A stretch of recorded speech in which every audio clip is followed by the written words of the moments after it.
Okay, guys, welcome back to Let's Get Freaky podcast. I am super excited to welcome Chris DiCesare to the show. How are you, brother? Thank you so much for being here, man. My pleasure to be here. It's an honor to have you. It's an absolute honor to have you. I recently watched the program on Netflix very recently, A True Haunting, True Haunting. It was number one in the UK for a while, and I'm sure it was in the US as well. Incredible show. And that's what it was, a true haunting. It was your experience back in 1984 in upstate New York. And the show blew my mind. I was like, wow, like terrifying stuff, super interesting stuff. And I was like, I would love to talk to this man. And often I may not get that chance. I didn't know if I was going to be able to talk to you. And I found you. I found you on Facebook, reached out, and you very kindly said you would come on the show. And I've been buzzing ever since. So thank you so much, man. Well, it's a quality podcast. You're a great guy, so let's do this. Oh, thank you, man. I appreciate that. So I kind of for anyone that hasn't seen the show on Netflix, and they're crazy if they haven't, and they need to go and watch it because it's incredible. Do you want to tell us a little bit about how that all came about and where Sure. it all started? It's actually a funny story. I received an email almost 5 years ago now from a production company in the UK. It's All Three Media slash Raw. And they're mentioning they'd like to maybe talk to me about having our experience broadcast for the world's largest streaming service. And I thought, well, that's probably spam. So I hit delete right in my trash. About a week goes by, and I get a second request. Yeah, listen, the right person. We're trying to find the person who was in this haunting in New York years and years ago, and we're really trying to speak with him to see if he's interested in maybe having the experience, broadcast across the globe. Yeah, delete. So the third one came through. I'm thinking they're pretty persistent. Wow. So I had a conversation with John Zaffis, the haunted collector from the sci-fi show years ago, because he's a friend of mine, nice, level-headed person. I said, John, this company, they're great. Oh, they did Race for the White House and Gold Rush and Vatican Girl, and so I went back to my trash bin and I found it. I responded, and that's how that that's how that came about. And what happened was that Netflix wanted to try to, and James Wan wanted to try to redefine the genre. It became almost comical with like giant bat wings and volcanoes and explosions, where people went to the theater to laugh more than actually be involved. And the goal was to try to find what they called true hauntings, actual cases that they could prove that something happened, something occurred. And so the research department spent about 6 to 8 months looking through all the hundreds of files that are out there in terms of books and movies and shows, and they picked three or four of them. And from that, they wanted to get maybe two or three to present to Netflix to meet their demands. It was interesting because the first response that we got back from Netflix was that we were dusty. We're very dusty. And I asked them, what does that mean we're dusty? A bunch of old white guys. I'm like, hey, I can't change that. That's not cool. But once they heard our testimony, once they saw the evidence or material and the way we approached things, they loved it. And it got the green light. And so what happened next was the scripting. Anything you see on TV in some way is scripted. They have to do that to make sure that it works. And then came the interviews. With myself and my dad, Father Charles Manning, my friend Craig, my friend Jeff, my friend Linda, just amazing stuff. And then they did the flashback scenes going back in time with the actors. And now you see what you see, and I'm very proud of it. Yeah, absolutely, man. Was it kind of wild watching the actors play you and obviously it took you back to that moment as well. Was it wild seeing that? It must have been wild, man. Yeah, it's really cool.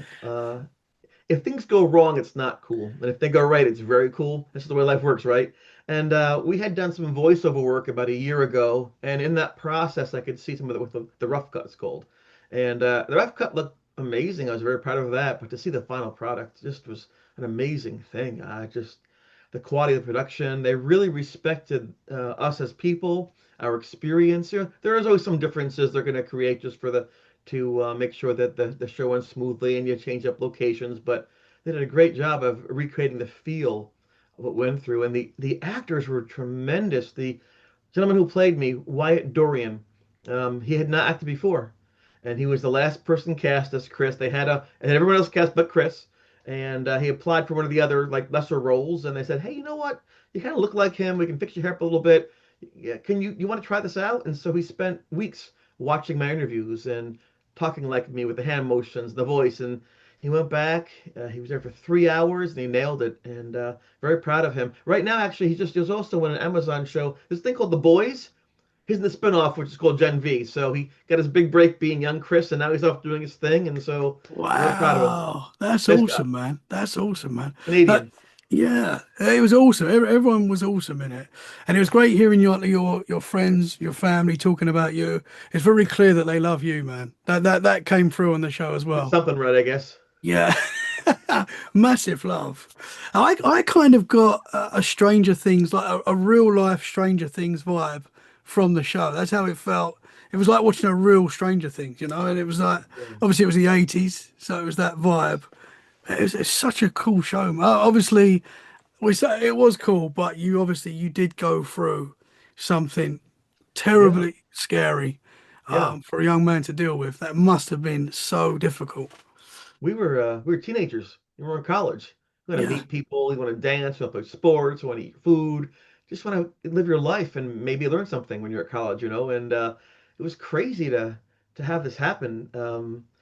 Some people want those things. They get their spirit boxes or K2 meters, they get their Ouija boards, they go to these exotic places and these castles and graveyards, and they're looking for some evidence. I could have cared less about any of that. This just found me. And it's interesting because most of the time they script shows like this, the person is like depressed, has anxiety, looking for a way out, wants revenge, and they go into the basement and they start conjuring these things, and off it goes. But that was the farthest thing from me. In fact, there's a scene in the first episode where young Chris, is meeting young Linda, and young Beth comes through and says, "More of the way, Romeo." That was my nickname, Romeo. I was very happy. I had a lot of friends. It was just life was great. And then this thing just appeared, and it was so strange to me. And because things are going so well for me, I didn't like it. I was running well. I was doing good in college. My health was good. My friends were good. And then this craziness happened that jeopardized everything. Just a rough time. Man, yeah, you was a keen runner, a great Yeah. sportsman, and yeah, and that came through on the show as well. That you're like a good energy man, good energy boy, and everyone loved I you. And tried. My grandmother, I came from blue collar. There's common folk, people that mixed paint in warehouses, that carried boxes in warehouses. We were just common folk, you had meat potatoes kind of thing. Nothing fancy. But to go to college back then was really a great opportunity. And so I just wanted to make the most of it. I was happy to be at college. How cool was that? I thought to myself. My grandparents fought in World War II and got shot at in Vietnam, and like I got to go to college in the '80s when the music was really cool, and society was starting. MTV was getting off the ground. I want my MTV. It was a cool time to be alive, and I was lucky to have two parents that loved me. I was lucky to have good health. I'm telling you, I was so fortunate up until the moment those things occurred. And it Mhm. just seems so weird to me that the worst moments of my life are now being broadcast across the globe. Yeah, that must be wild. That Yeah, must be wild, man. So we'll get into what took place if you sure. don't mind, but when he was there. But when he was like younger and stuff like Yeah. that, did you have any other experiences? Did anything happen when you was younger? It's interesting that as a child, you don't know if you're different or the same than anyone else. You assume that your life is like everyone else's life. So if you grew up with abuse from a parent, that's all you know. It's what you expect to have. And so if you grow up in a family that's very organized, that's just what is. And so there were a few things, but I didn't think anything of them because my parents didn't make anything of it. I guess as a small child, my mom said that I would sometimes know things. But she didn't tell me until I was like, 30 years old. So what do you mean? She goes, well, you would say things like, well, Dad is at work and he fell today and he ripped his pants. And she, no, he wouldn't do that. And he came home like 3 hours later and his pants were ripped. I'd say, oh, Grandma's gonna call. She's not gonna call. And the phone rings. She's like, okay. So she kind of figured there was something up with me, a little odd. But she never talked about it. And because she didn't talk about it, it became a non-issue. So I could color well in the coloring book. I could run fast through the parking lot and I could know things, but that's the way it was. And she didn't want me to necessarily embrace that because I would be different. I'd be perhaps, outcast. Back in the 80s, it was the occult. It wasn't like today with all the shows and the movies where people talk about it. Back in the day, it was, he's a freak. And so I think she wanted to protect me from those things. And it wasn't really, honestly, until the Warrens that things kind of amped up in that direction. And I can tell you and your viewers that when a door opens, sometimes it stays open. Hmm. Hmm. Interesting, man. Yeah, So but when, I didn't pursue it. It wasn't part of my yeah, idea, and yeah. so it's Yeah, awfully cool. because something I say quite a lot is when you look into the paranormal, it looks back, and some people look into it. You can kind of say what I do. I look into it, and it looks back. But sometimes, like yourself, you don't ask for these things to happen, and Yeah, there's nothing you can do about it. There's no control over it. So I was looking fastball and it's a curveball. Like I hit it. yeah, yeah. So when you was a kid before you went to the college, Yeah. did you have any experiences where you saw anything like any other possible entities, anything like that? Anything that stands out as a There's something that I read about. It's called repressed memory, where you don't think about things that happened. And there's one thing that stands out in my mind. I was very lucky to have not just two parents, aces there, but I had all four grandparents and three great grandparents when I was born. So I guess they bred early in my family. They had kids real young, I suppose. I don't know if smart or not, but they did. And so I got to have all these relatives. And my great grandfather was born in 1897. So I get to speak to him about the time before cars and airplanes, and they had the gas lights and the coal chutes into the houses, and about Babe Ruth hitting home runs. It was amazing to speak with him. Even at a young age, I liked history. And when he got sick, I was a young kid, and we went to the hospital to see him one last time, and it's a chance to say goodbye and I love you. And we got to the ward, and the whole ward had this awful smell. I don't know what that was, but just bad. And as we went into the room, I said, "Oh, what's that smell?"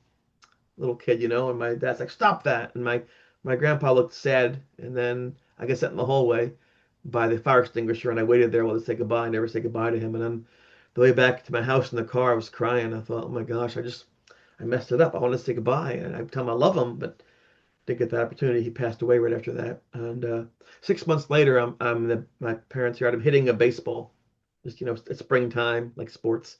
And the wind took the ball around the house, and so I went to go and get it, and I went to bend over and I picked the ball up, and there was my great grandfather who passed away. I saw him clear as day, and he said like that, and so I never told anybody. whoa, The message whoa. was, mm-mm. So I never told anybody. It wasn't until I was older I actually told people what I had seen. But that I didn't. I thought that was him saying goodbye, which is beautiful, right? I wanted to say goodbye. 6 months later, he's there saying goodbye. So to me, it was like it was closure. Close that book in a beautiful way, and you move on. Check the box. But I had no idea that 10 year almost 10 years later that the whole haunting would occur. So there were Yeah. some things, but not things I talked about. No one knew about them. I didn't celebrate them. I just was thankful to have the opportunity. I thought maybe my grandpa was pretty cool, right? And then Mhm. saying goodbye, and then off it went. So again, I loved my parents, my grandparents. I can't tell you how lucky I was to have a good family. Not a Mhm. perfect family, but a good family. Yeah. They would drink and they would party sometimes. They would work very hard, and I just loved being around them, hearing their stories. And Yeah. as a kid, I was blessed to have that. That's awesome, man. And for the listeners listening, when you saw your grandfather, he done like the shush sign. Yeah, he shushed. Yeah. Bring your Wow. finger to the lips, say don't say anything. And I never did. I didn't say anything for decades. And it was Wow. only after the haunting began, that the huge haunting in Geneseo, that I thought, oh my gosh, that's right. My great grandfather came back to say goodbye, and that was pretty cool. Wow. And when you saw him, was he like a solid form? Was it? He looked Or, like you, just solid. wow. Yeah. Yep, head to toe. Man. Yeah, I would have told everybody, but he said don't, so I didn't. I mean, it seemed like a gift he was giving me, a special gift. Yeah. And so I didn't think of me having abilities. I thought he could just do that. As a child, you don't know, what's real or not real all the time. I remember a young boy one time I was watching and he's trying to pull his head off. I'm like, what are you doing? Well, in the cartoon they did that. Well, that's not real. You can't, you'll die. Oh, oh. So, your kids just, they want to eat and play and have fun. So that happened to me. And it's like going to Disney World, and then it ended, and I went home, and that I put it in the box, and off it went. I didn't know as a child that'd be important later on. I just Mhm. was thankful that it happened. Yeah, wow. Yeah. So even though you weren't into this kind of stuff, it's very possible that even from a young age you were very susceptible. Did I Yeah. say that right? I said that Yeah, I word a bit think wrong. so. Yeah. I do that a lot. But yeah, so you were open to this kind of stuff from the start. I was aware of it. I don't know if I was open to it. I didn't. Hmm. It just happened. I think. I don't know. Sometimes there's a real tall person, and they Hmm. say basketball for you, right? And that well, high pole vault for you, and they just put you there, whether you like it Hmm. or not. So I just kind of put there based on the circumstance. Yeah. So you joined the college in upstate New York. I guess at first it was exciting, fun. Yeah. How quickly did it turn dark? Well, my first year was wonderful. It was the second year that I experienced what they now call the Eerie Hole haunting. It was my second year. It was the end of the fall semester into the spring semester. So I've been there for a while. I had run for the track team before in cross country. I'd passed my classes. There was a lot of pressure on me. I know in the show they keep saying pressure. The pressure was my own pressure. I wanted to make my father proud. I wanted to continue my running, to improve, to maybe make the Olympic Games someday. I loved that. I loved all the marathoners. Rob De Costello from Australia was really cool. Seiko from Japan was very cool. Bill Rogers. I loved it, and so it wasn't as though I was so stressed out. But I think people might have thought that because I was so dedicated. I was just so dedicated to my craft. They might have thought it was out of obligation, but I loved it. It was a nice opportunity. And running got me into college. Again, I didn't have lots of resources. So when you run for a team and play sports, they reduce your tuition sometimes, your room and board. So, hey, why not have a good time, run, pursue my goals, and save a few dollars in the meantime? But it was a great time to be alive, at least for me, because again, that's when MTV first spread its wings and VH1. All these bands, Live Aid. It seemed like a magical time. You still had the rockers from the '60s around, the Rolling Stones and things like that, and Robert Plant. Robert Plant, help me out with this. Stairway to Uh, Heaven. I am so bad with names and stuff. Been so long. I'm so sorry. But anyway, and then the New York rock rappers coming through, and rockers like the Rhythmics and Genesis, Peter Gabriel, Billy Idol. So it was a great time. Then you had techno stuff coming in. I love the music. And then politically, which is rare in the States, we were unified. The President Reagan won 49 states of 50.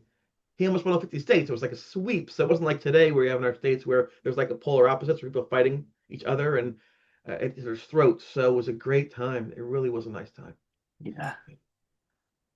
So how did it? I know. In the show, it kind of jumps very quickly into the paranormal stuff that you were experiencing. But was it a real slow build up of activity at first? I don't know that answer. I wasn't looking for signs. So there might have been activity I wasn't aware of. I didn't know to look for it. It wasn't until things became obvious that I thought to myself, huh, what's going on here? Is there a gas leak in my room? Is there drugs in my food? Is it a practical joke? Is it SAD? Is it mass hysteria? Did someone hypnotize me? I was trying to figure out rational scientific conclusions for these very odd moments. And unfortunately for me, after checking all these boxes off, there was one thing left, which was the paranormal, which I was very uncomfortable with. Not wanting to accept that as a possibility, I spoke to Jeff, who lived next door to me, and I said, you know what we should do? Let's have some notes. Jeff loves to write and record. He has his camera with him and his notebook and things, so he loved that idea. So he began to record everything that I was experiencing, including the temperature, time of day, humidity, what we ate for dinner. Every single thing was recorded so we could maybe isolate variables that might cause these things to be happening. Well, it seems so on a Thursday. Why would it be Thursday? Like that kind of thing. But we didn't really have any ability to do that because things were so random. But we did know it was primarily occurred at night. The things we normally would see or experience, or me predominantly initially, would be the flashing clocks, the freezing cold breezes in the room, the whispers calling my name, the shadows across the wall, and then the freakiest thing of all would have been obviously the thing standing in the room with his head tilted. like his neck was snapped. That was the freakiest thing. And I thought to myself, geez, if Jeff can isolate these variables, I was like a scientist, we can maybe go to a psychiatrist, psychologist, and get me a pill or something or some therapy, and I can get back to my life. And then when Paul, my roommate, saw this thing independently and described it without my prior, discussion with him, then I realized, okay, this is really cool. I'm not going crazy. But then I realized, wait, this is worse. There's a dead thing in the room. So my initial thought was, yes, I'm not going mad. One for the team, one for the home team, But then I realized, wait, this is actually worse because that means there's a dead thing in the room, and that seemed like it was far worse. There's no pill for that. Yeah. Man, it's some of those scenes where you're doing your work late at night, they were terrifying, man. Like Yeah, I was getting scared watching that. they were.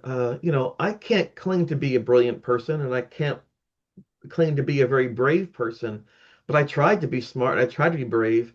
But when there's something just looking at you while you're sleeping, your face, and you open your eyes right in front of your face and breathing your breath out of your mouth, when you feel something grab your foot in the middle of the night and rub the cold energy, whatever, across your foot, when you're getting changed in the room with things staring at you, and just and then the constant it just it was relentless, and it begins to wear you down. It gets to the point where it gets so aggravating that it starts to irritate you and you can't function properly, and then you don't sleep well, you don't eat well, you don't succeed in school, you can't run fast, and you begin to collapse. And so at the time as a teenager, I didn't quite know what was happening, but I knew that whatever this thing was, it was definitely wearing me down. And I could sense at that point in time something was off with that thing. It wasn't like you have cherubs and wings and harps. This is freaky, and it's probably a funny thing. I used to always go streaking. That's the act of running around with no clothes on all the time. Woo! That was my thing. I thought it was fun. But when that thing would look at me, I covered up. It was just different. I was the art figure model. I'd pose for artists and photographers in class, make extra money. But when that thing was in the room, I covered up. I felt as though I was being harmed in some way, or just it felt aggressive, or just a scary, scary thing. And that's also uncomfortable.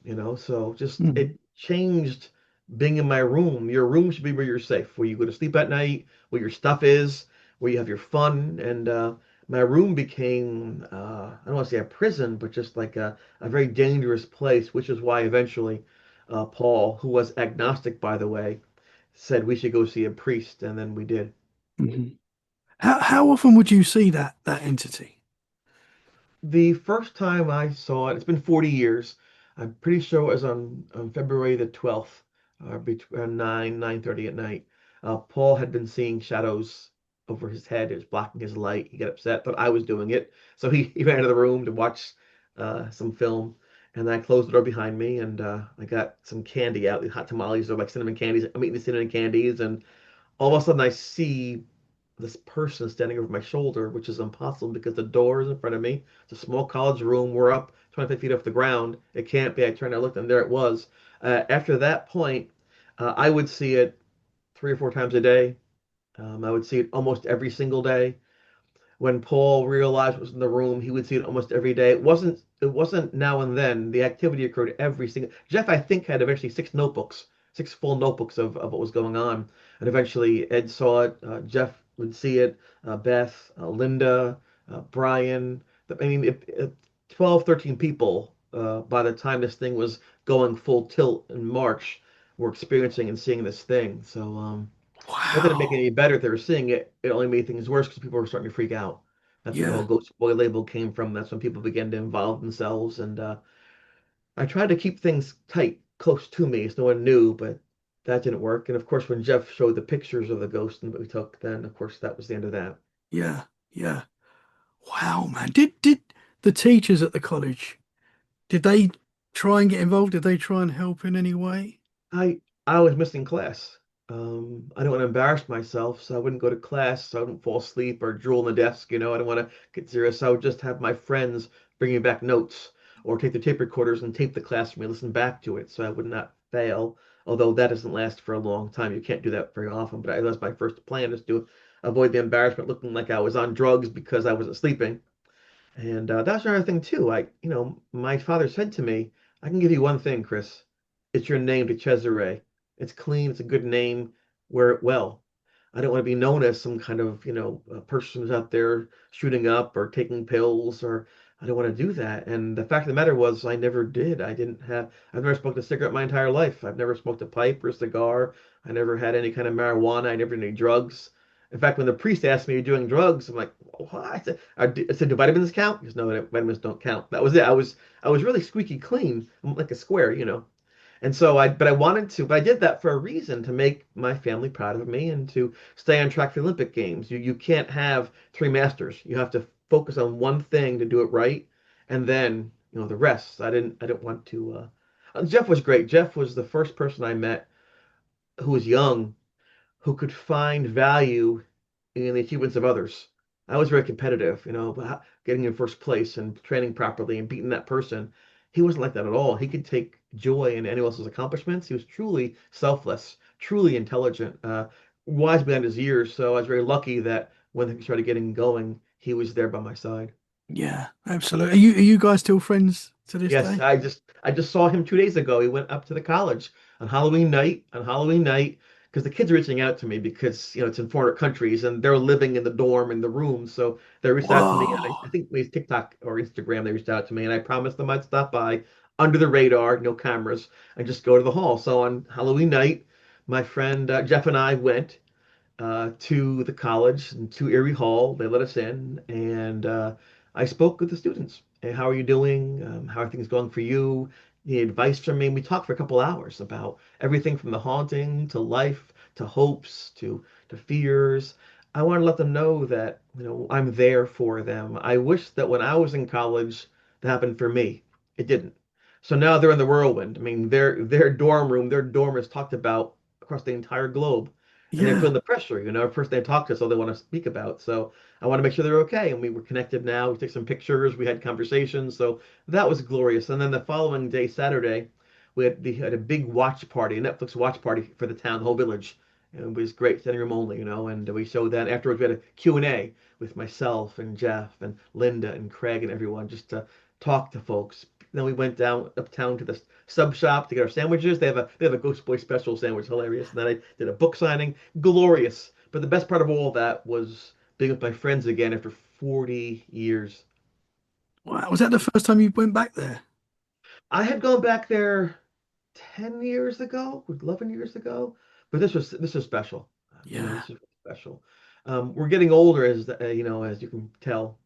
And so I don't know how many more we'll have of these. So I make it a point to really breathe in, really take in the sights, really experience the moment because, well, first of all, we made it out alive, and secondly, there's no more shame with it or isolation with it. Now it's being celebrated, so I thought that's a very nice thing. I even got to stand in the room where the priest read the notes. We went to the interfaith center where I was in the room where I sat with the notes talking to him. I looked at the window and I saw my dorm. I said, "This is amazing. I haven't been here since the day I, shaking, all nervous, brought the notes for him to read."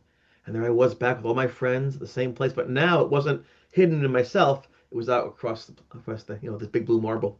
Yeah. Amazing, right? Wow. Yeah, absolutely. Absolutely. I'm very fortunate. Yeah, absolutely, man. I mean, I don't know how I would feel having to stay in that room. That you, I mean, the students that are in there, that must be wild for them.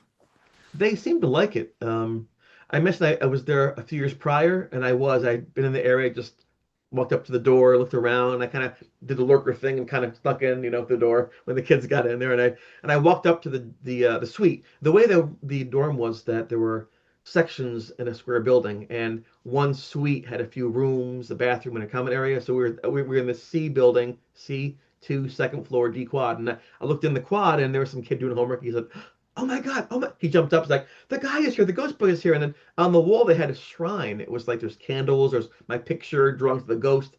They seem to embrace it now. And so I sat there again for a few hours, talked to the kids, how they're doing, and most of them I'm still friends with on social media. It's just, it kind of brings you together. It's like a bond that it creates.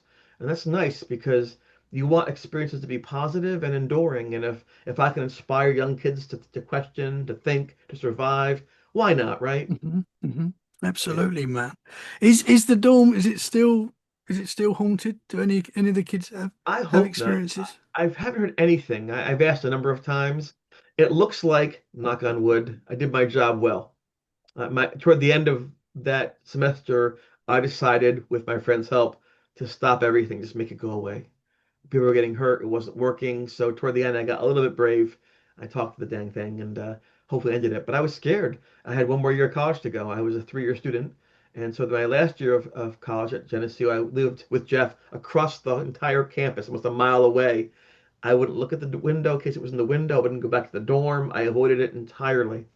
And I didn't go back for decades just in case that maybe it's still there waiting for me. But I've spoken to people over the years and there's been no claims of any activity, which makes me really happy for them and for the thing. Hmm. Absolutely, man. That must have been so wild going back. And so, was there any part of you that was like, uh, I might see it again? Always, Yeah. every day. I mean, it's been what, 40 years and 9 months. And every night I go to sleep with the light on. And it's illogical, but it's called PTSD. And the reason that I do that with a light is because I tell myself, well, it happened before. That means it can happen again. And I think that's what trauma does to you. Trauma just it makes you think differently in ways other than people would normally think because you're damaged in those moments. You're in survival mode, and your mind realizes if I don't do things right, I'm gonna die. So keep it up. And so I've always been since those days hyper alert. My mom said, you went to college and you came back a different person. I mean, you look the same on the outside, but I don't know who you are. I mean, I'll always love you, and you're my son, but I don't know who you are. That's how much it changed us all. And for the most part, I think Linda has a similar trauma. I know she did. I know Paul did when he left. You get trauma from losing a child. You can get trauma from being in active combat. You can get trauma from poverty. You can get trauma from racism. You can get trauma from all kinds of things. We don't like talking about it, but most of us in our lives have something we're struggling with.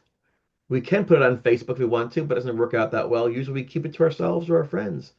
And I speak a lot about this when I go out on the road. People ask about the ghost, and I always talk about trauma because the only reason I'm talking, the reason that Netflix show exists is because I'm looking for X in my life's equation. My X is this ghost. Because it's a very strange, odd X, people want to hear about it and learn about it because eventually we all will die.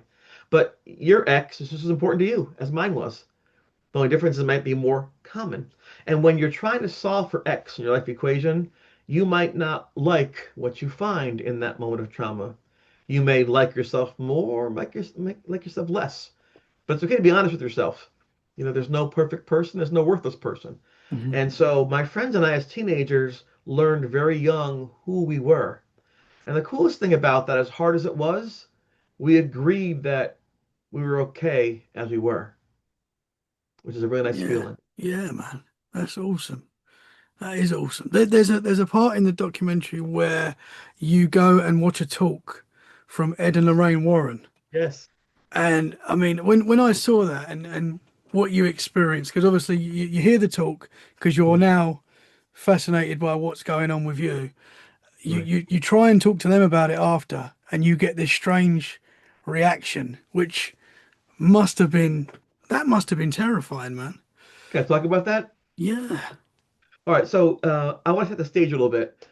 As I mentioned before, I had no real interest in the paranormal, but my friend Jeff, who lived next door in the building, loved everything: impressionism, poetry, new age music, art. He was like Da Vinci. He knew everything about everything. I don't know if in his brain, he's had like 2 heads to do that. I was really impressed by him. And I remember we were eating dinner at the cafeteria, and he had taken a poster off the wall. This poster taken off the wall, had been hanging on the wall. And he Real said life Ghostbusters. that, and he said we should see these people. I'm like, who are they? He goes, Ed and Lorraine Warren. They're speaking at the college tonight. Let's go see them. I'm like, I don't think I want to do that. Why would I do that for? There's Amityville Horror. You know what that is? I'm like, I don't know. Is that some house with red eyes? I heard something about that. I don't know from some person. He goes, oh, they're famous Ghostbusters. We should see them. And I said, I have a date. He goes, oh, break the date. So I booked the date and we went uptown to the edge of campus there to the big auditorium to watch them speak. I knew they were famous because when we got there, the place was packed. Hundreds of people were there, not just college students, people from the town, grandmas with the Ghostbusters shirts, little kids. So they must be well known. It's just I knew more about running and things, and so and when Lorraine walked on stage, she was glamorous. Her back was straight, her dress was gorgeous, flowing down, her hair was up. She looked like a movie star from the 50s, just and when she spoke, she believed it. You knew what she was saying, she believed, wrong or right. And I like that. I like when someone approaches me with their viewpoint that's honest, not playing games or, a facade. And so I thought that's really cool. Ed had a very strong personality, very strong. I don't want to, not in a negative way, but like a carnival barker. Ladies and gentlemen, here's what we are going to make. So it was interesting. It was, Star Trek, Star Wars, Game of Thrones, Stranger Things. Those aren't real things, but we love them. We watch them, we talk about them, we have study groups about these things, we become fans. So even though I knew it was not real what they were doing, it was a great show. They had these things they called slides, which are still images in black and white that they claimed were of spirits they had captured images of in the States, in England, in Spain, across the world. That was kind of cool. They had these things they called EVPs, which are these sounds of growls and moans and things. And it could have been a goat, for all I know, or a sick person. But what I can tell you, though, is they did sound wrong. It's like, what does that sound? It was kind of unsettling to hear these things. And there's one image they showed of the slides where there's a woman supposedly at her own funeral. I'm like, oh, that's really weird. So it got to me. I'm like, ugh. And then I tried to push back against that, saying, this is silly. Lorraine said something to the effect of, like attracts like. I thought, that is absolute garbage. Give me two magnets. I'll show you like poles repel. I can prove that like doesn't. But she wasn't talking about that. I guess she's talking about energies or people. So I tried so hard not to invest in it. But they were fascinating. And Jeff was taking notes the whole time. Page one, page two, page three. Toward the end of the presentation, Ed said, ladies and gentlemen, if you'd like to come down and meet Lorraine, she's ready. And so we went down the steps. We went onto the stage, and she would not shake my hand. What she said, though, was this is not in an Netflix show. And it was supposed to be 3 hours long, but it ended up being an hour and 40 minutes because the other episodes was kind of short. So I had to balance it out. So they ended up cutting this a lot. But she said to me, I won't shake your hand because I don't want to know my future. And I thought, what is that about? And unlike in the show, because remember James Wan has a relationship with the family, he did the Conjuring movies and things. So Ed actually put his hands on me and basically tossed me off the stage. And I was irate. I was so angry. I don't know why he would do that. I remember telling Jeff, he definitely has training, military training, police training, something, because the way he did that was too quick. And now afterwards they were going to go do a ghost hunt on campus and find activity, and Jeff wanted to go, but I refused. I said, "Are you kidding me?" They wouldn't shake my hand. They threw me off of the stage. There was no way in hell I'm going to go anywhere where they're going. I'm done with those people. I'm so upset by that. I'm a good guy, doing anything wrong. So instead of going with them to the ghost hunt, he went back to our room and he started talking to me about my past. Can you do anything different? Do you sense things? He was wondering why Lorraine did what she did. As he was the expert, he wanted to understand why she would do that because it was only me and only in that moment. So that's when he began to really do the notes, in serious fashion. Ironically, this past weekend at the event in Geneseo, a gentleman came up from the Carolinas, hours and hours away, and was in the presentation that night with us and remembered all these things happening. And it's amazing that little things like that, again, decades later, they have impact on people's minds because they just felt off. Well, in any Mhm. event, I was upset by what they had done. During the course of the haunting, I did apply some of the things they advised, which and when I could do that, some I couldn't. Anyway, to make a positive thing out of this very frustrating moment for me, about 8, 9 years ago, I was speaking in a place in New York, and the woman came up to me and she said, "Hi, my name's Judy." And I'm like, "Hi, Judy." She goes, "You're Chris, right?" I'm like, "Yeah." "You're the ghost boy from the college?" I'm like, "Yeah." She goes, "My mom loved you." I'm like, "Oh, who's your mom?" "Lorraine Warren." I'm like, thank you for saying that. But let me tell you something. Let me tell you what happened. Your mom and dad threw me off the stage. No, no, here's why. She said, I don't like those things. They would go from college to college at night and speak. I'd be in the car because it gave me nightmares. I don't like ghosts. So I'd do word searches and I'd do, crossword puzzles. And then when they were at Geneseo, she came back and said, I met this young blonde kid. His aura was crazy. It blocked me. His aura was so strong, it blocked me. I couldn't read anything. I couldn't do anything. I had to send him away. Afraid he'd be me instead. I don't want that to happen. So it wasn't that they didn't like me, that she was just impacted by me so much. Somehow, she had to push me out of the way so we keep doing their show, keep doing their performance. And I found out all those years she Whoa. actually held me in high regard. So that was very bizarre. And it was very nice. I actually have in the other room, I have two Spanish monk bookends that Ed and Lorraine had at their library years ago as a gift, and I really appreciate that from them and happy ending with that. And I showed you the poster. Yeah. This is the some of the notes that Jeff had taken during the haunting. Wow. So I tried to save things. Just people ask me about those things, like, yeah, this is this. Yeah. But I didn't want to save things initially. The question I'm asked most about the haunting after Netflix is, where are the pictures of your back scratches? Because that was a huge moment in the show, right? Probably the darkest moment for me during the haunting. And I can tell you about that. Um, I'll go back to wind it back a little bit. It's a really scary scene, remember, in the show. hmm It's part of the trailer, the When you, shower attack. when you're in the shower, yeah, and you Yes. get pulled back. Yeah, man. Absolutely right. I had gone from Terrifying. I had ran a race that morning. Ran a mile race. I got first place. So I had to do a cool down. So I'm running through the countryside, take 7 miles to cool down. Now go to the mailbox. I'm tired. But back then I just would run a run. I got back into the dorm, and it was a very small bathroom. There's one toilet, two sinks, mirrors to brush your hair and your teeth, and then one shower stall, standing up stall, no bathtub. And so I was in the shower stall washing up the salt from having run the race and the practice. And I looked up, and this is right after the priest blessed the room, had blessed the room. And I saw on the ceiling the silhouette, the shadow of the ghost. I thought, no, that can't be. The priest blessed the room. The room had been nice now, had been warm and calm. I must be seeing things, my imagination.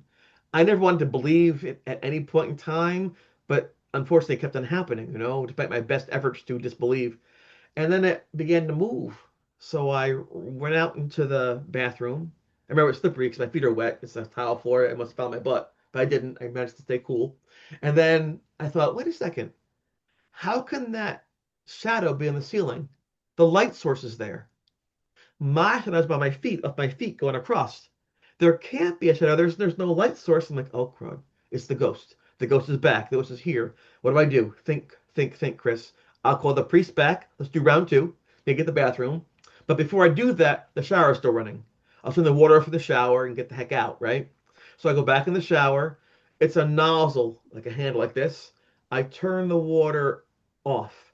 As the water goes off, it feels like I'm stabbed in the back with a knife. And I say that specifically because if you ever cut your finger while making salads and things like that, it's a clean cut. At first, it's numb. There's no feeling.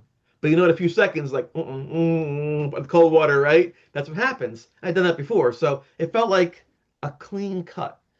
And I thought, oh my God, I'm being stabbed. In the movies, they say, oh no, help me. No way. If you stab me, I'm going to beat the crap out of you. So I turn and I punch as hard as I can punch, as hard as I possibly can punch. And the shower curtain was ripped off the railing, came down over top of me, like that. I'm like, whoa, whoa. I pushed it out. There's no one there. And I screamed. I screamed, who are you? Show yourself, you coward. Nothing. All I heard was the drips of water from the faucet go bloop, bloop. I just turned off. I looked in the mirror above the sink to see, okay, the knife comes out, will I bleed out? Do I leave the knife in? It might damage my organs. Let's see what's going on back there. I'll get together, whoever that guy is, I'll get him later on. I looked. There was no knife. There were these three, not five, there were three scratches. They went from about here in my back, left shoulder blade, down to my waist. And they're bleeding. I thought to myself, oh my God, that kid's dead. I was like separated. I was like away from that. I couldn't understand what I was seeing. And I thought, wait, that's me. Why is this happening? Why? I didn't do anything wrong. I was a good kid. And I remember saying, I said, gee, you know, you're supposed to be omnipotent, know everything. You got the wrong guy. Something wrong upstairs because this isn't going to work. You know what I'm saying? I don't know even know everything anymore because that doubts my faith because this is not going to work out well for anybody. You got the wrong guy. I can't do this. And then the pain, the cold being in the shower, the shock of the event, it sent me forward. I just fell right forward onto the floor, the tile floor of the bathroom. Even think about it too. It's a wet bathroom floor in a boys' dorm. There's probably no other place you want to less put your face on, right, than that. But I didn't care because I was dying. And I remember saying, okay, my mom had given up college to have me. All of her dreams to give up to have me. And now I'm a teenager, I'm dying. At least make a calm face. So when she sees me in the casket, she'll think, okay, he's at peace. Don't make her worry about me even more as it already is. And I felt bad about my mom having to bury her child and her life's dreams. And as I'm lying there, not moving, I notice one thing. There's a bead of water, a droplet of water on my wrist, like a pear shape. And in that droplet of water, I can see the room upside down, inverted. I'm like, wait, refraction. Water refracts light. That's science. Cool. Then it fell. I'm like, wait, that's gravity, right? Because gravity pulls down at 9.8 feet per second. So I've got refraction, I've got gravity. I look by my face, and the grout, the tile, the grout is darkened. That's moisture. So I've got refraction, I've got gravity, I got moisture. I'm not crazy. Science is working, the world is working, but what is this? I can't keep doing this. I can't keep on putting my brain. It's gonna win. It's gonna wear me down. And at that point in time, I thought, well, I guess I'm gonna die. I don't want to, but how do I live? I can't. And so I just closed my eyes, and that's when Jeff and Ed and Beth they all came running in after had me scream about like 30 seconds before that. And Jeff picked me up and he put the towel around me, and we went to his room. And they said, we're going to the hospital. We're going right now. You're bleeding all over the place. What the hell happened to you? I'm like, I don't know. I don't. Something got me. What? And I remember Jeff put my hands back to make sure. I said he can't have done that to himself. There's no way. That's impossible. So that scared my friends that this was a really brutal attack. Hmm. And then, so we're going to the hospital. I'm like, I'm not going to the hospital. Chris, you got to go. You get infections. You're bleeding. You're all over the place. You need stitches. And I said, I'm not going. I'll fight you. I thought, oh my God, an intervention. I saw them on TV sometimes. There's a guy in the middle. They're like, don't talking to the guy. It's going to be okay. I'm like, I'm that guy. I'm the guy for intervening. This is horrible. They think I'm crazy. But I knew that I wasn't. I just couldn't make my lens match their lens. They weren't meeting. My goal was to keep moving. I would sleep in different places every night so it couldn't find me right away. If I go to the hospital, they're going to sedate me. They'll think I'm self-harming. They're going to drug me up. It'll find me in a heartbeat. No way. Their goal is to get me fixed up so I'm not bleeding over the place and don't get an infection because they want to have their friends. So I try to think, how can I get it so that I can meet them halfway? I thought, you know what? I said, get cotton swabs, get peroxide, get bandages. So for 47 minutes, back in the day, we had the hands, the clock, like you watch it. That's what we did. It was peroxide on cotton swab. Oh, bandage. Peroxide, cotton swab.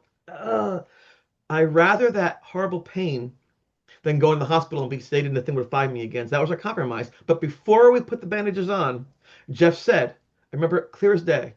It was later in the afternoon. The sun's going down. He goes, "Listen, I want a picture of the wounds on your back, the scratches. The natural light is fading." I'll never forget those words he said. And I looked at him and I said, "No, do not take that picture." He goes, "What are you talking about?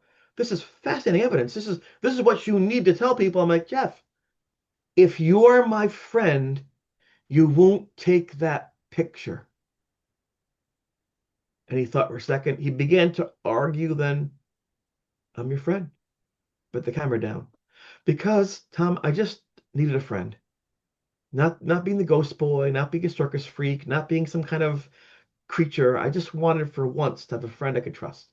Hmm. And in that moment, I had a friend for life because he listened to my words and what I wanted was important to him more than what he wanted, and that's a true friend. That So is. I regret all these years later not having photos of that. That's my fault. It's my fault. I said that's my fault. He listened to me. But you know what? In that moment, I wasn't investigating. I was surviving. Hmm. And I can tell you something else too, if you don't mind. Yeah, If man. you think that your partner is not being faithful, you can have someone follow them around and get evidence. Let's say you do that. And let's say the person comes back and puts an envelope on your desk. There you go. What's that? That's your evidence. What? But you're looking for it's right in that envelope. Huh. Are they happy? Do I know the person they're with? Is it my room? It's I don't know if I want to see those pictures.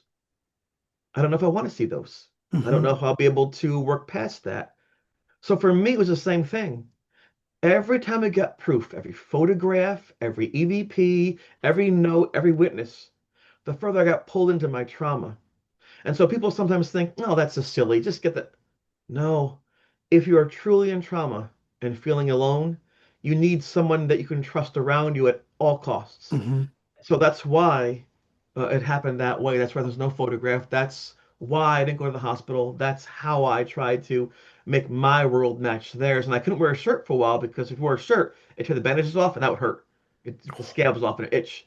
And I had those marks, for months. That happened on March 10th. In September, I still had some of the marks on there. And I used to, I told you I was used to speaking. I love going to the beach, especially the nude beach where the girls running around like, woo! It's like, whoa, this is great. This is the best thing ever. It's like Beavis and Butthead, like, yeah, Beavis. That's what my friends and I were like, ooh. And I forgot to take my shirt off, and they're like, dude, you're back. I'm like, oh, what happened? I'm like, those crazy college girls. Oh, my man, with the college girls, yeah. But I couldn't keep, so I put it right back on. That was the rest of the summertime, just covered up my torso. I don't want to think about it, but I tried my best. Seriously, I tried to hide this the whole time, avoid it the whole time, but it would not stop. It was relentless. And here we are, 40 years later. I'm speaking to you about it. Yeah. Man, I mean, I totally get why you wouldn't want to take a picture of it. I really do. Because at the time something like that has happened, the last thing you're thinking about is proving this 40 No, years later. You know, all right. that's the last thing you're going to be, or proving it at all. You know it's happened. Your friends know it's happened. That's all you need. You don't need Yeah, to prove and to keep something I want uh, to forget it. terrifying. Yeah. If you're mugged, if you're robbed in a street corner, you avoid that corner for a while. It's just the way it is. And I'll give you another example too, in terms of using logic or things. Suppose you, I hope this doesn't happen ever to you or your listeners, but if you wake up one night in your home and there's a person you don't know standing over you, there'll be a shock, right? Even if the person flees, you will never forget that moment.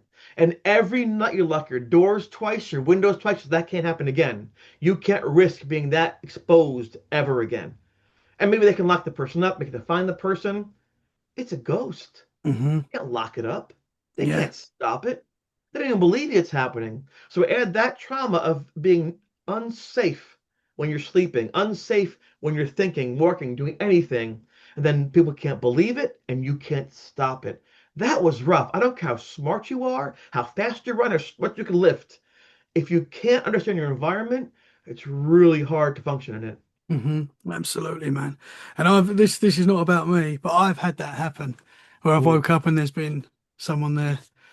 It's happened a few times in my life. I'm sorry about that. Nah, it's cool. I mean, it's terrifying when it happens. Yeah. It is terrifying. And like you, like I'm fascinated by the paranormal. Obviously, I do a Yeah. paranormal podcast, Yeah. but I'm still very scared of it. I'm still out and I still have experiences, every now and again, but I don't really want it, especially Well, not you in my respect it house. though. You respect the process. It's Hmm. good to have fear because that means you care. If you get married with no fear, something's wrong. If you're in a Hmm. marathon with no fear, something is wrong. If Yeah. you explore the paranormal with no fear, life and death mysteries, something is wrong. There should be some healthy fear to Hmm. keep you alive, Yeah. Absolutely, man. I think. So, because a lot of people say like ghosts can't hurt you and things like that, you hear that a lot, I you know. wish. I mean, in your case, that's they've hurt Not you, my man. case, my friend. Not my Yeah, case. they've really hurt you, and Yeah. to an extent where And Beth and yeah, Linda yeah, and a bunch of people and Brian and a lot of people. hmm. Oh man, wild. Now you called this entity in the show. You named it Tommy, Yeah. which is when I first reached out to you, I was like, oh no, like, how can I? I can't. My name's Tommy, and I can't change. No, it's a nice name. I thought, oh Jeff no. Jeff wanted to get photographs of this thing, some type of proof to bolster the fact it was there. He really thought that it'd be amazing if we could do that, that we could take the concept and apply the concept and talk about what really happens and why not, right? He liked those shows like In Search of, and That's Incredible. He loved that stuff. And he persuaded me, I didn't want to go back into the room and try to photograph this thing.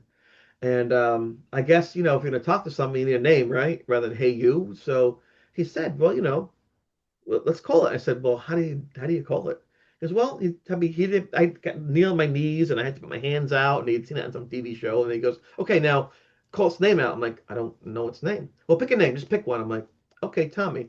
I had a parakeet named Tommy. I just figured something safe and simple. Interestingly, he had talking to Paul separately, and Paul said, Tommy. And then the third person said, Tommy. So three people, all independently, call this thing Tommy. And Jeff will tell you to this day, he'll say, that is perhaps the strangest thing of all. More unbelievable, more odd than the ghost itself, was that three different people, for different reasons, Tommy Knockers, Tommy, can you hear me, and a parakeet, all call this thing Tommy. But that was That's a key thing later on in trying to determine who it might have been. So that's how that happened. And when I put my arms out, and then the closet started to shake, just like it shows you, and this breeze came through. There's a picture of me you see in the show like this. If yes, you look yes, carefully, my sleeve is blowing back, my shirt's blowing back, and the cardboard's bending behind me in that picture. There's a freezing wind affecting everything. And then the door opened up. I'm like, oh, I can't even talk. And then it went right through me. Boom. And I felt like every cell in my body froze and unfroze. I said, that's it. I'm out. I'm leaving. I'm getting out of here. And he goes, no, no, wait, where is it? And I looked around. It's above my bed in the loft. He goes, where? I'm like, right there. He goes, I don't see it. He says, Jeff, the dead thing? That's the ghost. What dead thing? The dead thing looking at us, that's the ghost. He goes, I don't see it. How can you not see it? It's looking right at us. So he's smart. Smart guy. He said, listen, if you can see it, you take my camera, you get the picture. So his picture, nothing's there. In my picture, you see the skeleton right where I pointed at. This human skeleton right there. That was fascinating. So there again, he said, what's interesting, he said, is you pointed there. I saw nothing. You said it was there, the picture comes out, and there's a human skeleton right where you pointed. That's incredible. yeah. That's incredible. So Wow. I don't know the science of that. Same was the blessing. The priest came to the room, he blessed the room, he put oil on my forehead, tape of a cross, he did some prayers, and guess what? Things stopped. So I don't know how that works either. I don't know if it's intent, if it's the prayers. But at this point in time, anything that would help me get anything go away, I would embrace. Yeah, man. Yeah, there Yeah. was the scene obviously where the priest is in the room. Yes. I say scene that this happened, but I'm just going back to what I saw. But Yes. you have the priest in the room, and you also had the scene where your dad spent the night Yeah. there. Cool guy, my dad. Yeah, man. And I was like, that was a terrifying scene. I Yeah. don't believe he saw it in this Yes. the entity. He did see the entity. He's a very serious man, my father. A successful man. He Hmm. grew up in poverty. Yeah. He was too dark for the white kids, too light for the dark kids. He had to learn how to fight to fit in. He grew up in a city. He was short. He had to learn how to fight and box and things. Nothing stopped him. When I was a child, he worked three jobs. Very proud of him. He had the first Head Start program for students in my state for kids that had no food and things like that, learning things. Being a principal of schools, superintendent of schools, people loved him. They wanted him for office, for political office, but he didn't do that. So proud to be his son. But he didn't talk anything about this nonsense. And so when he came up there, he didn't know what to expect. He actually brought a gun. He had a gun with him and everything. So just in case people messing with me. And he said, not the time. He didn't talk about it. When he left the dorm room that day, he just said, let's go for a run. We went for a run. He said, good luck to you. Change your room. See you. That was it. It wasn't until decades later, recently, in fact, where he said, well, you're sharing it now, right, with the world, so I guess I can tell you. He said, you were asleep, and the room got very cold, too cold. I thought maybe the heat was off, the window was open. I saw my breath. But he said it wasn't. The windows are closed, heat's on at 65 degrees. But I saw my breath. Then he said I felt sick to my stomach, like horribly sick. And this pain came from the closet area, And there's something in that closet. And so I opened the door, nothing was there, but I knew something was there. I couldn't, and I can't shoot a ghost, a closet, so I was helpless that way. I can't hit anything, so he just closed the door and guarded me the whole night. That's what he did. So very fascinating stuff. And Wow. yeah, it's people don't always talk about their fears. Everyone's different about that. Especially me. My father was born in the 1940s. He's 82 years old. So even more about being an individual, being rugged. Chin up, buck up, and off you go. Nowadays, there's a lot more about feelings and anxiety and talking through things and meditation. That was something that's totally foreign to him. He was born, his father was at war in the Philippines, you know, he knows dad even, so he had to be tough, a kid growing up in the ghetto with no dad. Hmm. And he did it. He's a brilliant, successful man and very proud. And, you know, if people ask me my favorite part of the show, it's him being in it. You know, in the show, he says that I was the son he could be proud of. My whole life I wanted to hear that. And now forever I can turn on the show. I can see my father's face. I can hear his voice and know he's proud of me. So that's the greatest gift of all for me. Oh man, yeah, yeah, that's awesome. That is awesome, brother. Man, yeah, that because that scene where he's walking up to the wardrobe, I was watching that behind my pillow, like, oh my What's going to happen, right? Yeah, what's going to happen, god, right? it was Yeah. so intense, man. I mean, the whole show is like the what you experienced, and the fact that you stayed there. I know you went through, that was terrifying. You're a very brave person to be able to stay Oh, there. no. I thank you for saying that. I know how brave I am, but I did know one thing. That I don't want my life to fall apart. I had to get it back somehow. I couldn't leave there with everything in ashes and crumbles. So I had to stay there in my mind to get things back the way they should be. Maybe I was desperate, I don't know. But I believed, I was trained to run marathons. My first marathon, 42 kilometers, Montreal Marathon, I was 14. I was like 5'1" and weighed like 91 pounds. I was a little kid. I ran 26 miles. They said I was like a prodigy. So I knew Bill Rock Wow. ranked shorter. By the time I went to college, I run 9 marathons. I had got a silver medal in the World Cup games for the under 1600 category. So I was a good runner. In fact, one of the runners I used to beat was John Troutman. He actually ran the finals in the Olympics at Barcelona, Spain in '92 in the 5,000 meters. So it wasn't it for me like an imaginary pipe dream. I might have had a shot to make it. That didn't happen for me, but that's fine. You know, I did my best shot, which is what you can do. But I really wanted to pursue those things, and so to get that good, you have to be consistent in your goals. You have to be mentally tough to go each kilometer and not give up. So that helped me too. That training helped me with the haunting because each day I woke up and said, okay, let's survive this day. When you run a marathon, you don't think about the 23rd mile. You don't think about the 40th kilometer. You just do 1 mile at a time, and at some point you say, "Hey, here we go." At the end, that you have to do it that way, otherwise fear overtakes you. And Hmm. so I think that training, as well as my friends being kind to me and supportive, got me through those roughly 90 to 100 days. And I still weird I'm talking about it. I don't understand, but people really do. And I'm thankful, find value in this experience. I mean, all I can think is one of two things. Either people like to know people can survive things, people really want to know what's out there. Yeah, I think it's a mixture of all those things. Yeah. Yeah, man. And His the name the is, I pro love Tommy. It's a great name, Tommy, by the way. Great name, Tommy. thank you. I was worried. I was like, oh, I gotta say Oh, Tommy. no, I love your show. I've watched it a couple times, the top of podcast. I No, think you're thank great. you, man. I appreciate that. Thank you very much. That means a lot.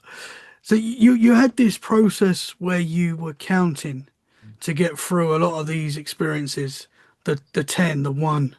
And that's how the show starts. You counting Yeah. one, two, three, and it's so it's yeah, I'm getting goosebumps thinking about it, man. Yes. That's I learned that from my grandmother. I must have been 8, 9 years old. My parents went on their only vacation ever because we didn't have any money. They actually went to London just to go there once and, you know, see Parliament and Big Ben and all the cool places out there. They went to Scotland, they went to Ireland, just beautiful. I brought back this sheepskin rug, really cool looking, I remember. But we were left with my grandparents for about 8 to 10 days. One of my sisters tended to cry a lot, be somewhat emotional, and I know what happened. She was screaming her head off. Ah! I'm like, oh, my sister. And my grandmother said, "Come here," to her. And so she went up to him and she goes, "Look at me." She goes, "Look at my face. Count to 10." What? What? Count to 10.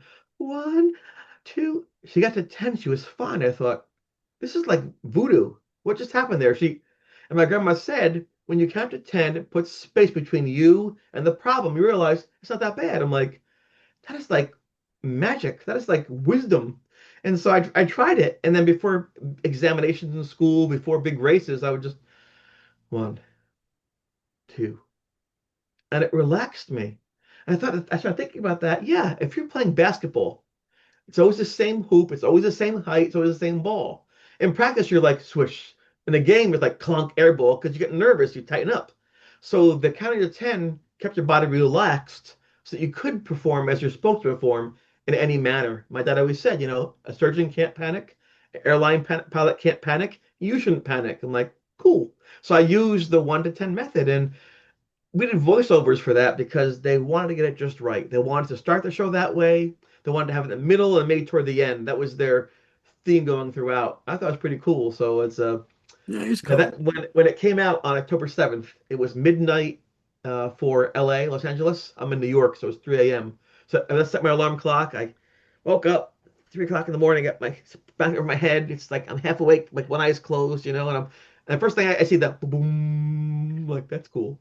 And Yes. I hear one, two. I'm like, oh my God, the world is hearing my voice. It's in 39 languages. That's insane. And that just blew me away. And then I saw my friend Craig talking, and then I saw Linda talking, then Jeff, and like, this is beautiful. I just loved it, Tom. I just Yeah, loved it. it was amazing, man. On the biggest platform, Yes. number one. It was number one. Because that's where it came up. Just went on Netflix and it was there, number Crazy. one. And I was like, True Haunting, let's go. That's a bit of me on it, Yeah. and yeah, blew me away, man. We got number two in the States. We never made we had number two. We didn't make one. Almost that show Monster about the guy who wore skin in his face. Ed Guy, Yes. whatever.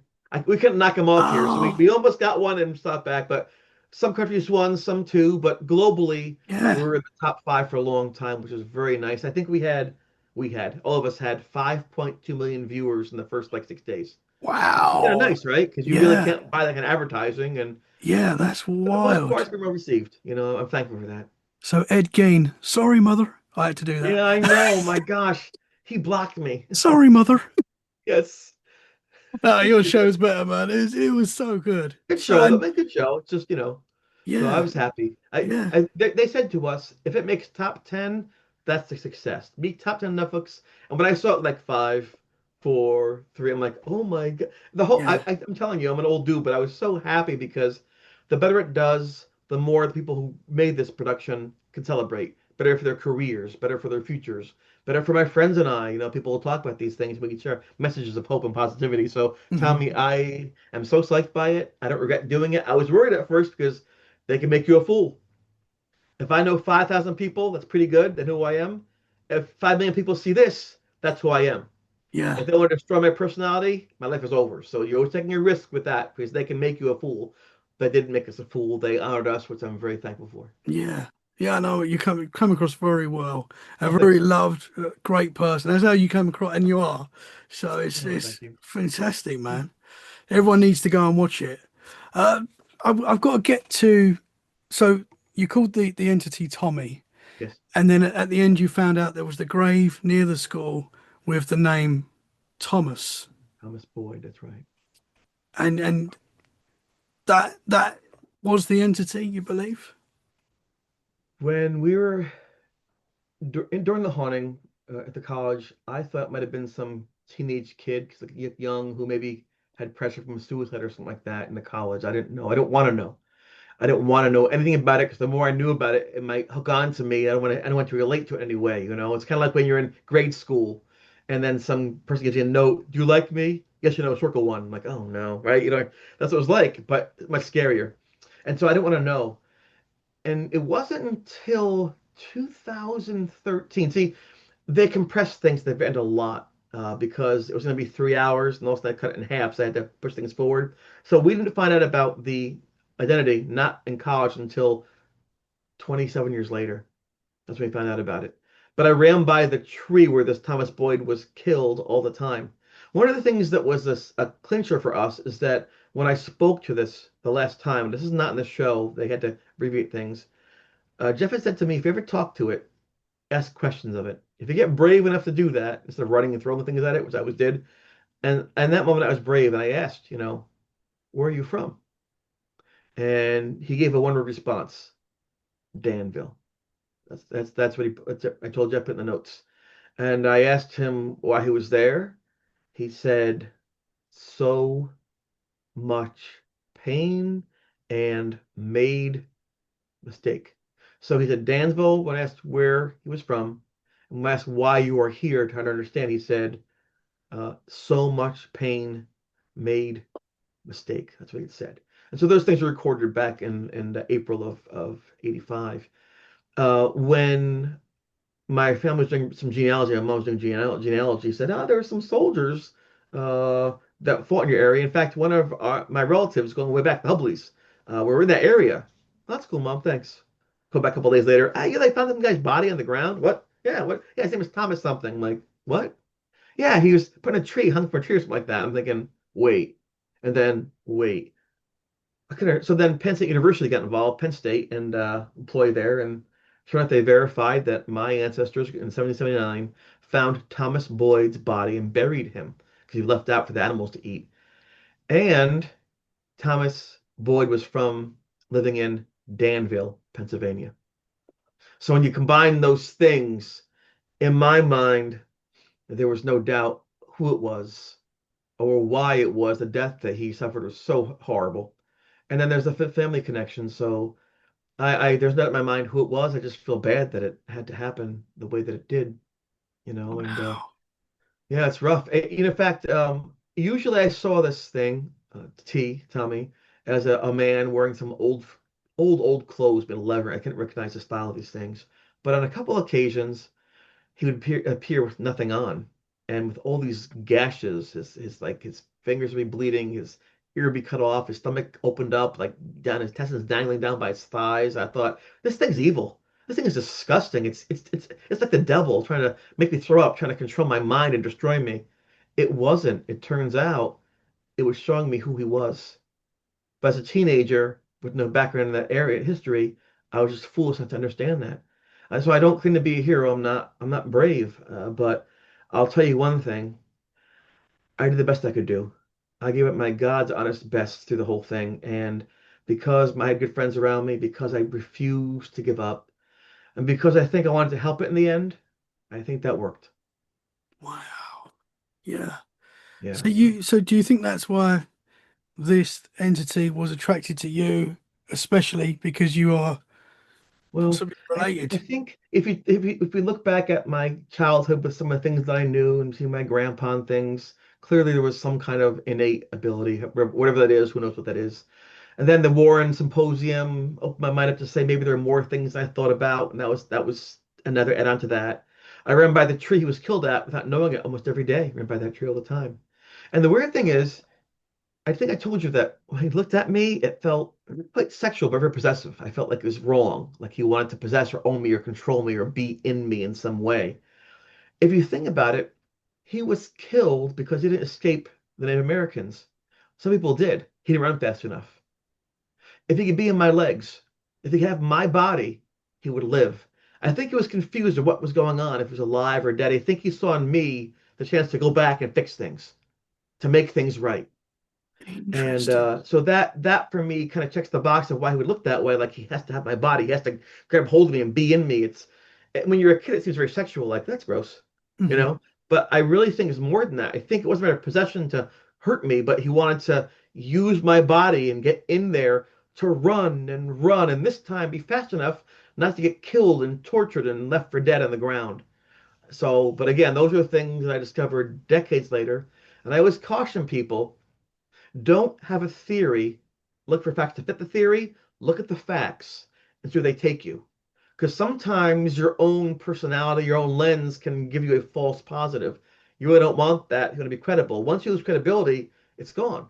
The best thing you can do is be honest with yourself and others and say, here's what I have on this cassette tape. Here's what I have on this K2 meter, and just look where it leads you. And it's not like the TV. When you see the shows on TV, you're not going to find evidence every single time. You're like, woo, you're not going to find Abraham Lincoln or Queen Victoria. It doesn't always work that way. When it does happen, it's exciting. But I tell people, do not lose credibility. Don't pretend and lie because once you break that, you're not going to get it back. Hmm. So Yeah, man. Wow. So when was the last time you saw this entity, and how did that kind of end?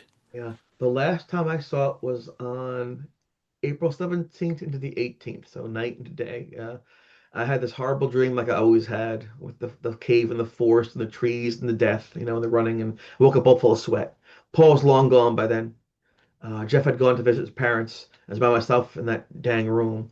And I got down at the loft and across the hall to the bathroom, and there was Craig shaving with sunglasses on. Craig is something else. He grew up in a hippie commune. Grateful Dead, marijuana, just free everything. They said every. So I was so different than him. It didn't really work all that well for like talking about things. Well, so but I respected him, and he was a pretty grunter too. Anyway, so I'm in the shower and I'm trying to not let him see my back. I'm trying to keep my back away from him, and he puts his head right in the shower. You know what? You gotta do something about this. I'm like, can I get my shower, please? There's no time to wait. He challenged me. You gotta do this. You gotta face this thing. It's controlling you, and you can't hide behind your parent, your dad. You can't behind your faith and your looks and your running. You got to face this damn thing. People getting hurt. I'm like, oh, I hear you. Yes. What do you want to do? What do you want to do? He goes, face it. I'm like, okay. When? He goes, do it now. I'm like, all right. So I went to get my clothes. No clothes. It's different in the movie. No clothes. So I went in there butt ass naked. I went to the room. That's what happened. And I went in that room and I said, we have to talk. They didn't put it in the room in the show because they said when they previewed it, people said it's the room, it's the room, it's the room. So they had to make it more interesting at the end and put it into the forest. That's where I ran all the time. So the actual encounter happened in the room, just so you know. That's the biggest difference in the show with the reality. And I said, I know you can hear me. I'll talk to you this one time. You talk now, I don't care about you at all. I will never talk to you again. I don't give a shit. We're doing this now or never again. I'm done with this. I'm done with this. Linda had been held down in her bed. Beth had been knocked unconscious. My back got cut up. We had a person commit suicide. We don't talk about that for the family when kids kill themselves. So it was a horrible, horrible time. And sure enough, then the room got cold again. I broke the blessing. The shadow came across the wall. I'm thinking, oh, what am I doing? What am I doing? But I stayed there. If you ever play football, soccer, your Hmm. hips control your movement. I had my hips to the door just in case I had to run because I still my back was still cut up, in case I had to. And it was there. That's why I talked to it. And I just said, where are you from? Danville. I said, well, why are you here? Right? So much pain, made mistake. And I just said, listen, if you want my help, oh, that's great. If you Whoa, the line. don't think about it, don't think about it. If you want my help, right? It's great being Ghost Boy, isn't it? If you Whoa. want my help, you listen to my words, what I can do. You can't stay here. It's not working. People are getting hurt. People are dying. You need to find rest. You need to believe whatever you did can be forgiven. I'm going to count to 10, and you can't be here anymore. And I counted to 10, and that was it. Never saw him again. Wow. But I didn't know if it'd work. I waited a couple of days. One day went by, 2 days. Then Jeff's like, hey, I haven't seen the ghost around. No one's talking about the ghost. So I said, Kim, let me tell you something. And I told him what I did. And he goes, oh my God, you put it to rest. And then the rumors really started going crazy. So, first I'm talking with the dead, then I'm with the dead, then I'm putting to rest. And so then people started saying crazy things. But I was just so happy, Tommy, that it was over. Wow. I know I didn't want any Wow, of man. this. And thank God I'm alive. Thank God my friends that we made it through. And every day Absolutely. I'm alive, I'm thankful for. And when I talk about the ghost, I talk about survival and enjoying your life. Yeah.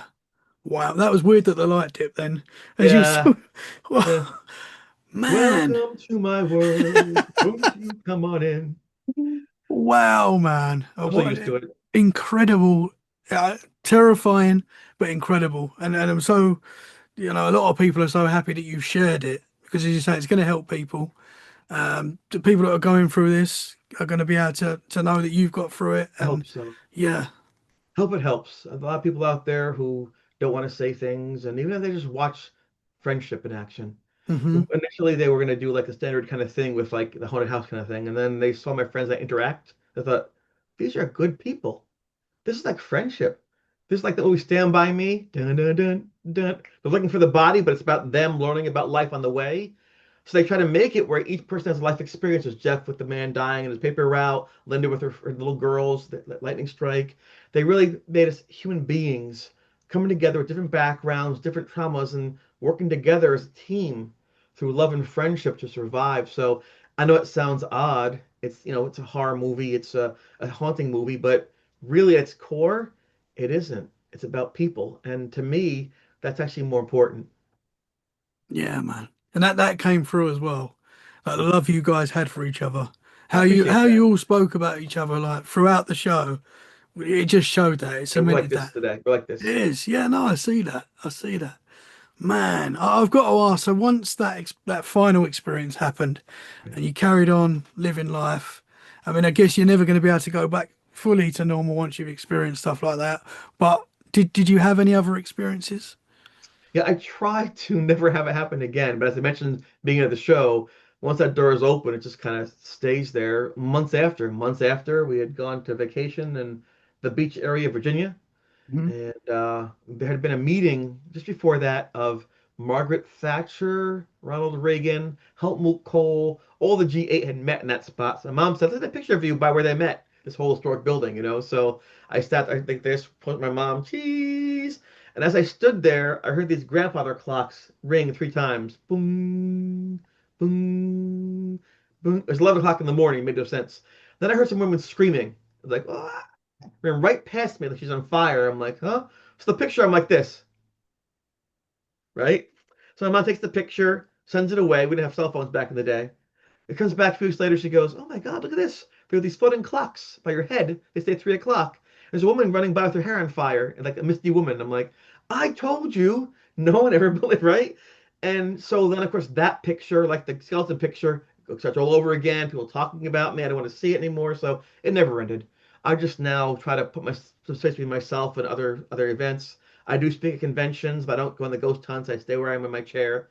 Um, they seem to be attracted in a way that they attach, and I don't. That's not what I want for myself. Hmm. Maybe I'm selfish. Maybe I'm just scared. Maybe I'm wise, but I know my limitations. I know what I went through, and I'm happy having it happen one time. Hmm. And I rationalize by saying most people would give anything to have photographs of a ghost, have EVPs you hear of a ghost, to have a ghost speaking with them for months at a time, have proof of these things. They would love that. They'd give up their job. They, take $10,000. So what people really, really want, I got. So there's no need anymore for me. I can sit back and say, you know what? That's pretty cool. It's the rearview mirror. How can I help you? So there's no competitiveness. There's no meaning to prove myself. And if someone told me about this before it happened to me, I wouldn't have believed them. So I don't mind that either. Everybody has their own lens. We just had our World Series here in the States, well, in Canada too, and the Dodgers beat the Blue Jays 5-4. Epic game went on inning after inning. But the facts are the facts, 5-4. The the fans of the Dodgers will tell you it was a great game. Clutch hitting, great pitching, wonderful. The Blue Jays fans say, "Oh, that one delayed steal, this, the missed the home." So you can have two people who are intelligent and sober and well-intentioned see the same exact stimulus and respond in the exact opposite way. So Yeah. I welcome the fact there are different viewpoints. And all I do is tell them, listen, you don't have to believe what I experienced, but know what I learned from it. And that's to live your life well. Hmm. Absolutely, man. Wow. I've got to ask you, what do you think? I know this might be a difficult question. What do you think these entities are? What do you think ghosts are?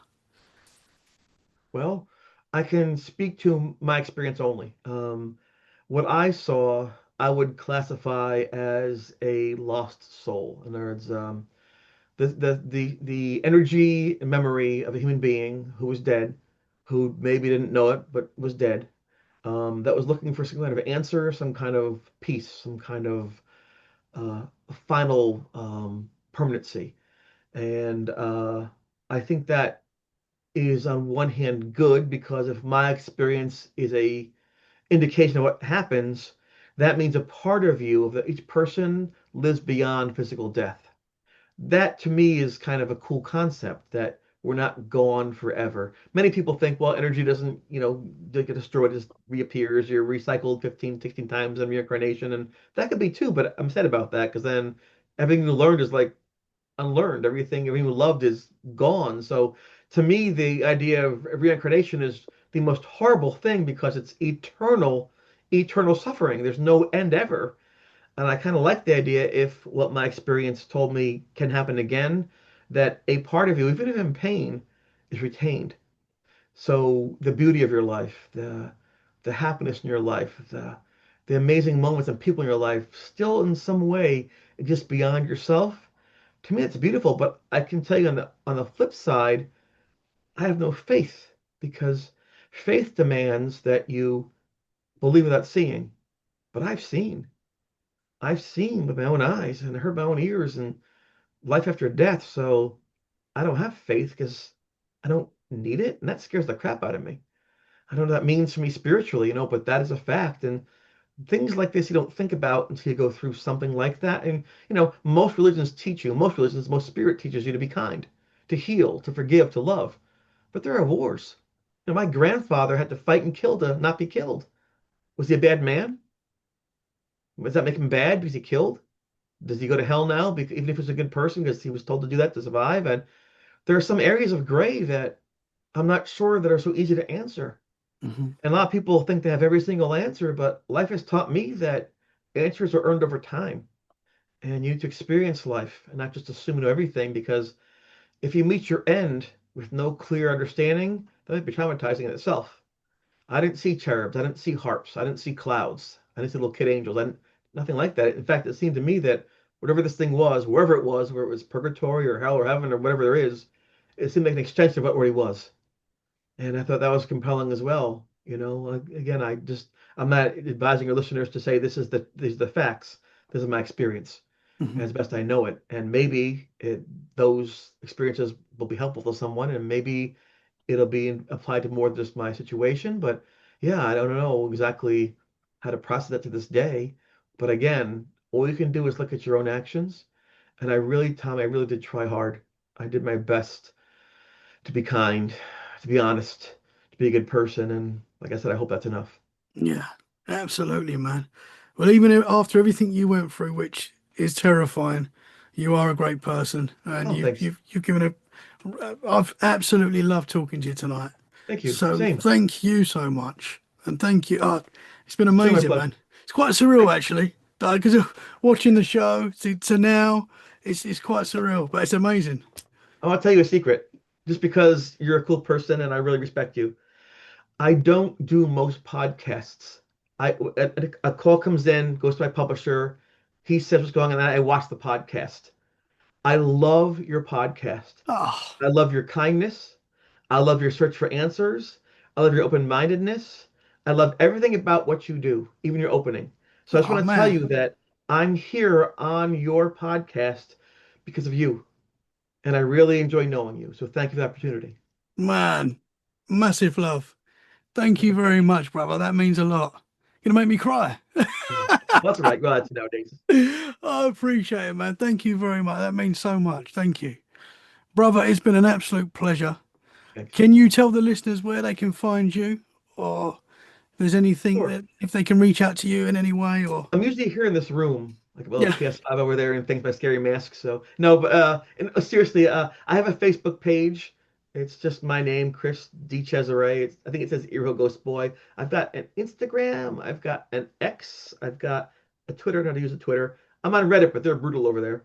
And then if you go to citaventures.com as my publisher, my book is on Amazon. I go to conventions. Any way you say hello, I promise I'll say hello back. I like knowing people. I like to speak with people. For me, the clock is ticking. I'm older now. I don't have 50 years left. So I want to leave a positive footprint.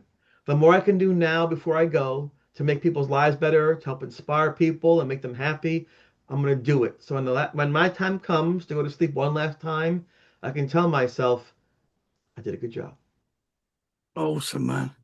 You're such a cool dude, Chris. I Oh, hope I thanks. hope this is the first of many conversations. Sure. Thank you very I'll much, always come brother. back. I'll always come back. Thank you very much. You're welcome, sir.